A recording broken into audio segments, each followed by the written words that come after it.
Bonjour et bienvenue dans cette vidéo qui va traiter des performances humaines, branche 40. Plus précisément, nous allons nous intéresser à la psychologie aéronautique et aborder des notions de CRM, Crew Resource Management, comme la prise de décision, la communication ou le stress.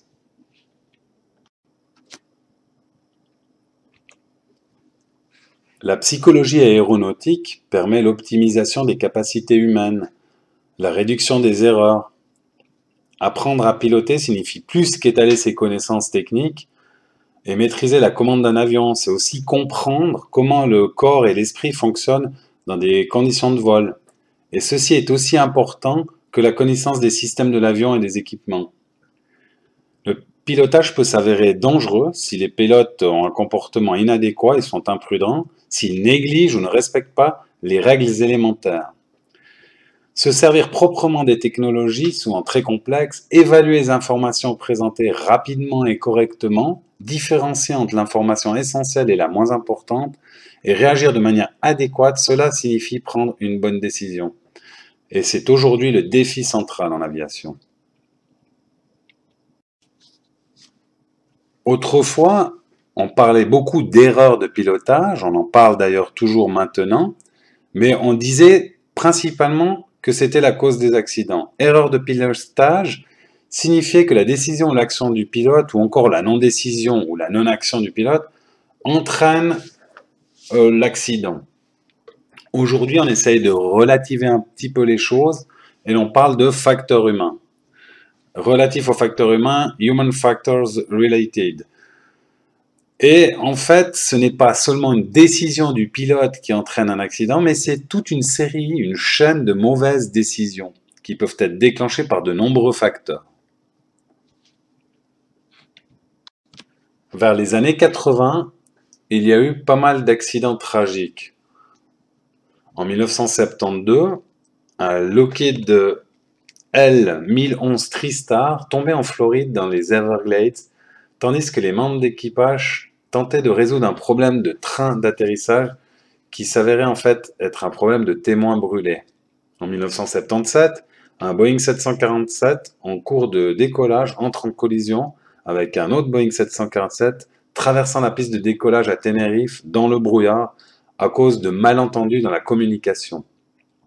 En 1982, un Boeing 737 tombe juste après le décollage de Washington à cause du givrage des ailes et des réacteurs dans le Potomac River. Le copilote avait exprimé son inquiétude à ce sujet-là avant le décollage et encore pendant la phase de démarrage au commandant de bord. Il n'y a heureusement pas que des tragédies, il y a aussi des événements positifs. Par exemple, en 1989, un DC-10 qui vole au Flight Level 310 subit un problème technique du réacteur avec perte de pression des 3 systèmes hydrauliques, ce qui engendre par la suite une défaillance complète du contrôle de l'avion. Étant donné qu'une telle défaillance est considérée par les constructeurs comme pratiquement improbable, il n'y a aucune mesure ou procédure prescrite. Le capitaine parvient, contrairement à toutes les probabilités, avec l'aide de son équipage et grâce à la présence d'un capitaine formateur, à poser la machine en urgence à Sioux City, où 184 des 296 personnes à bord ont survécu. Et ceci grâce à l'excellente exploitation de toutes les capacités humaines. Intéressons-nous maintenant aux procédures de décision. Sur ce schéma, on constate l'environnement, l'atmosphère, les senseurs, le cerveau et l'avion. L'environnement, l'atmosphère, donne des informations par le biais de senseurs, c'est-à-dire par le biais de nos yeux, de nos oreilles, de l'oreille interne. Par exemple, si l'avion penche, si on entend une alerte, ou si on voit par exemple une alarme rouge par exemple. Voilà tout ceci, et si l'on sent par exemple dans le cockpit, dans le fait d'être assis dans le siège, d'être compressé, si notre tête penche à droite, à gauche, tout cela est analysé et traité dans notre cerveau, qui nous permet de prendre une décision Grâce à nos mains et nos pieds, on corrige et l'avion subit ces changements. On revient dans l'atmosphère, on revient dans l'environnement, les changements que l'on a opérés sont de nouveau ressentis et traités par notre cerveau. C'est un cercle. Traitons maintenant de l'être humain et des nombreux besoins. Sur ce schéma, qui est la pyramide de Maslow, on constate 5 niveaux de besoins pour l'homme. On va dire que sur ce plan-là, c'est le besoin privé, et sur ce plan-là, le besoin professionnel. À la base de tout, il y a les besoins fondamentaux comme manger, boire et dormir. À l'étage 2, il y a la sécurité, où on a la stabilité, les sentiments de sécurité, la protection, entre autres, l'ordre et le droit. Dans un troisième niveau, l'appartenance ou les besoins sociaux, les amis, l'amour, l'affection. Au niveau 4, on a la reconnaissance, l'estime, par le biais du pouvoir, du prestige, des compétences. Et le dernier niveau supérieur, le 5e, c'est la réalisation de soi, le développement personnel, travail créatif avec les différentes valeurs morales et éthiques. En général, on a un besoin de croissance. Dès que ces besoins-là sont assouvis, on a envie de progresser jusqu'au développement personnel. Dans l'autre sens, en descendant ici, les besoins sont issus d'un manque. On a tout ce qu'il faut, mais tout d'un coup, il nous manque de l'amour ou de l'affection, eh bien, on redescend dans la pyramide.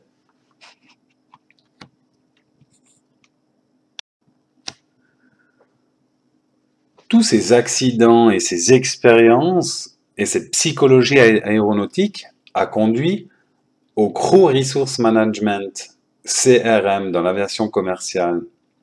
L'objectif du CRM Training est d'utiliser de manière efficace et au maximum possible tous les moyens disponibles dans le cockpit.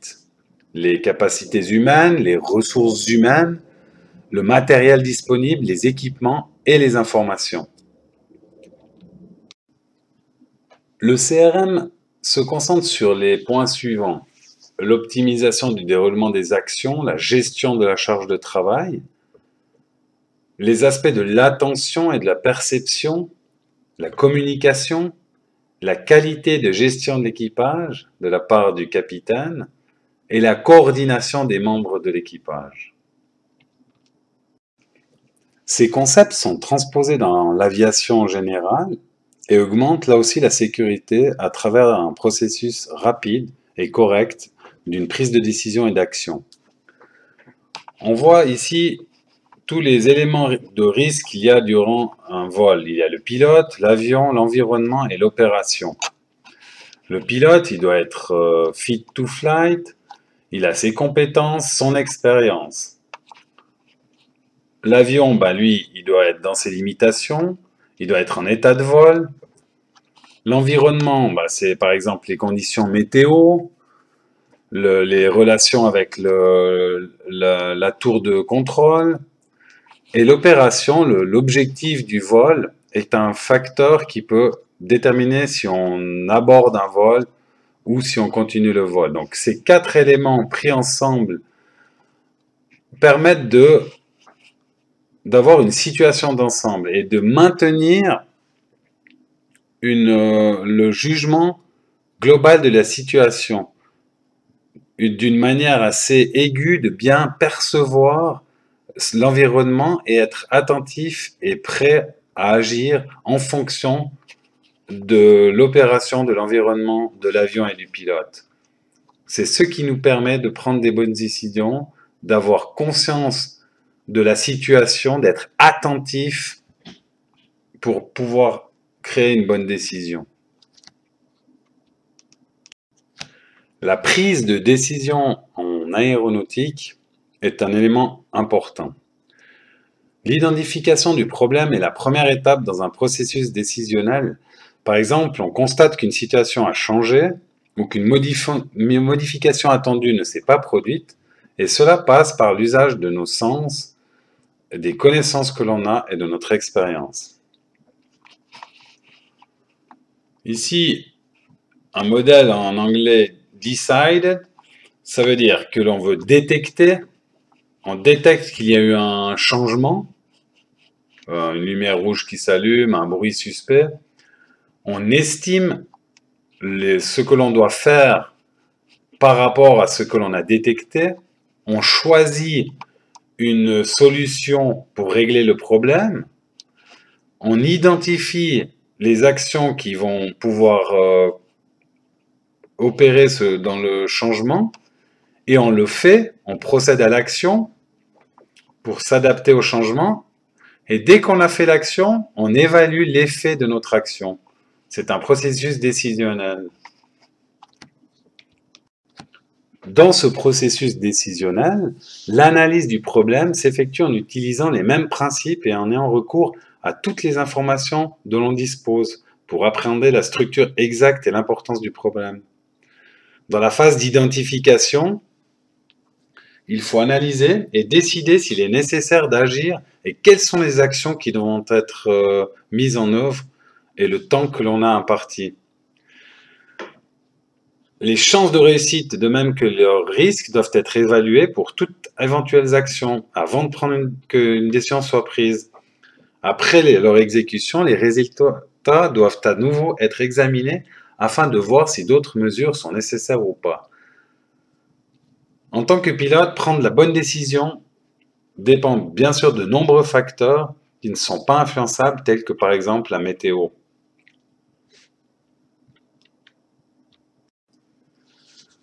Lorsque l'on est dans ce processus décisionnel, il faut apprendre à identifier chaque facteur qui peut influencer et donc améliorer le raisonnement, la capacité de jugement. Ces facteurs peuvent être répartis dans les 5 catégories suivantes.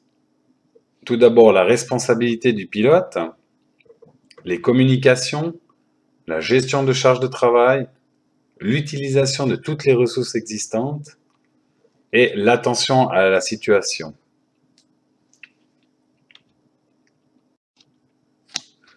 En tant que pilote, c'est à vous que revient la décision finale en ce qui concerne la sécurité et celle de vos passagers. Votre responsabilité est donc de connaître vos propres limites, votre état de santé, votre niveau de stress et de fatigue, votre attitude est fondamentale et vos connaissances, expériences et aptitudes du moment.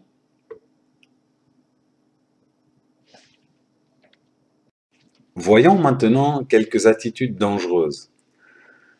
La première, l'indiscipline ou l'anti-autorité. Les gens n'acceptent pas le conseil, les procédures et les règles, ils les jugent inutiles. Pour pallier à cela, se soumettre aux règles. Deuxième comportement, l'impulsivité. Les gens qui réagissent immédiatement, ils ne sélectionnent pas le meilleur choix, mais le premier qui leur paraît bon. Pour pallier à ça, essayez de ne pas faire les choses trop vite et d'essayer de penser avant d'agir. Troisième comportement dangereux, l'invulnérabilité. Les gens qui comptent sur la chance et prennent des risques énormes. Pour pallier à cela, il faut savoir que les choses peuvent aussi nous arriver. Une quatrième attitude dangereuse, l'attitude macho, la surestimation de soi, l'audace. Les gens qui doivent prouver qu'ils sont mieux que les autres, contrairement à ce qui est largement répandu, la surestimation de soi peut apparaître autant chez les femmes que chez les hommes. Une cinquième et dernière attitude dangereuse, la résignation. De toute façon, il n'y a rien à modifier dans le déroulement des événements, on laisse les décisions toujours aux autres et on compte sur la chance et le hasard. En antidote, on n'a pas toujours besoin d'aide, on peut faire la différence, on peut prendre des décisions. Toutes ces attitudes peuvent entraîner une mauvaise prise de décision et conduire à des gros risques. Des contre-mesures efficaces, l'auto-évaluation en permanence en ce qui concerne nos limites, la connaissance, l'expérience, l'entraînement, la condition physique, permettent de contrer ces attitudes dangereuses. Communiquer, agir avec les autres membres de l'équipage et tous les autres acteurs peuvent aussi contribuer à contrer ces attitudes très dangereuses. Voyons maintenant le thème de la communication. Lorsque l'on communique, lorsque l'on échange des idées, des informations ou des questions, il y a 3 éléments qui rentrent en ligne de compte et qui s'influencent mutuellement. Tout d'abord l'émetteur, par exemple l'enseignant, le commandant de bord, le contrôle de la sécurité aérienne, l'instructeur. En 2, la nature de l'information, la langue, les symboles. En 3, le récepteur, l'élève, le copilote, un des membres d'équipage ou autre. Il y a donc émission et réception d'informations entre l'émetteur et le récepteur. Pour une communication efficace, il faut que son contenu ne soit pas uniquement communiqué, mais ordonné dans une certaine manière, claire, et exprimé de sorte qu'elle puisse être reçue avec un minimum d'erreurs. Lorsque l'on communique, il y a le verbal et le non-verbal. Le non-verbal, c'est par exemple tout ce qui est dans les émotions, si on rougit avec le visage, l'expression de nos mains, comment on se comporte, si on croise les bras. Il y a la compréhension et la prise en compte d'éventuels facteurs perturbateurs. En tant qu'élève pilote, on a déjà beaucoup besoin de la capacité d'écoute pour faire notre apprentissage. Si on n'a pas compris quelque chose, il faut tout de suite poser des questions. Ça, c'est valable pendant notre écolage, c'est valable avec les météorologues, avec le contrôle de la tour, avec les autres membres d'équipage ou les passagers. Comment peut-on améliorer la communication? Avec une écoute efficace, une bonne interprétation, un traitement de l'information dans le cerveau avant de répondre et d'agir. Éliminer tous les facteurs perturbateurs, comme par exemple le bruit, les abréviations, l'abus de termes techniques. Essayez d'utiliser la communication verbale et non verbale. La non verbale représente un énorme pourcentage dans la communication.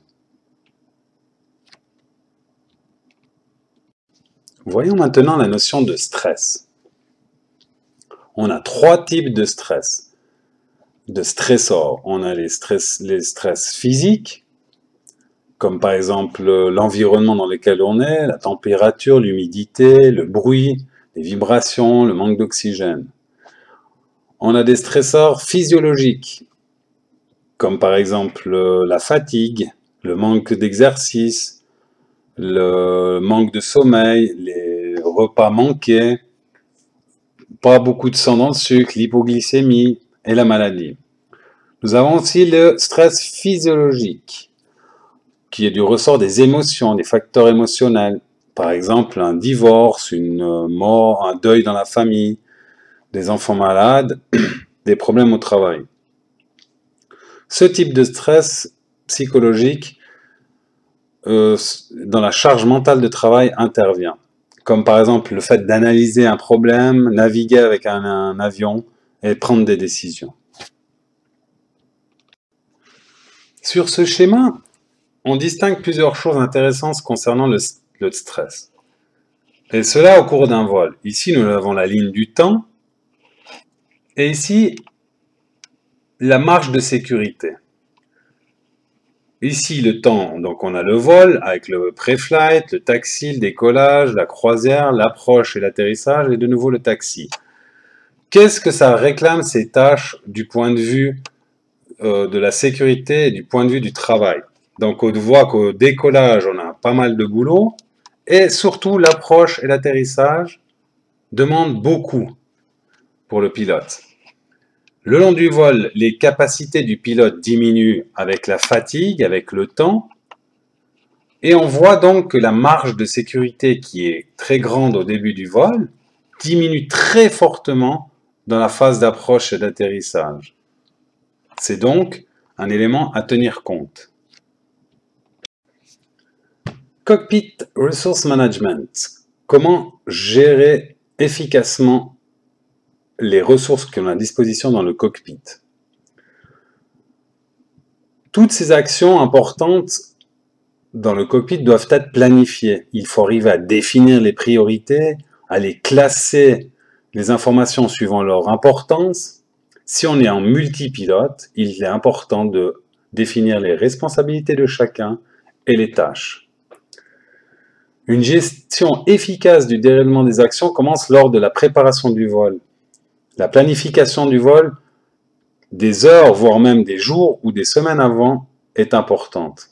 Avec l'expérience, on arrive à préparer mieux ces vols, le déroulement est plus planifié. Mais il est important d'anticiper les situations stressantes pendant les périodes de faible charge de travail. L'identification des moments de surcharge de travail constitue un objectif essentiel. Lorsqu'on est au bureau et qu'on ne pilote pas, par exemple, on peut déjà imaginer le vol que l'on va faire, les différentes phases qui vont nous intéresser pour décortiquer et nous décharger le moment venu en sachant exactement quelles actions il faut faire à quel moment. Pour améliorer ce management des ressources dans le cockpit, il faut essayer d'éviter les surcharges de travail. Donc, la préparation, la planification et la délégation des tâches est importante. C'est mieux de se décharger de certaines tâches pour pouvoir être plus attentif dans les plus importantes. Il faut définir les priorités et puis maintenir dans chaque vol la sécurité. L'objectif essentiel est de prévenir la surcharge de travail, car elle-même va entraîner le stress, l'effet tunnel, on ne voit plus que le 10% des choses importantes et ça peut entraîner un accident. Dans l'apprentissage du pilotage, au départ, c'est pas très facile de détecter toutes ces ressources que l'on peut avoir pour nous aider. En tant que pilote, il nous faut trouver de l'aide aussi bien à l'intérieur qu'à l'extérieur de l'avion. Avec l'avion, on peut s'intéresser au manuel de vol, les checklists, l'équipement, les cartes, mais aussi les instructeurs, les copilotes et les passagers, et notre propre imagination pour pouvoir développer ce Cockpit Resource Management. Les services de la navigation aérienne, les techniciens de la maintenance et d'autres pilotes sont à disposition et le partage d'expérience est très important. C'était les performances humaines, branche 40. Merci beaucoup pour votre attention et à tout bientôt.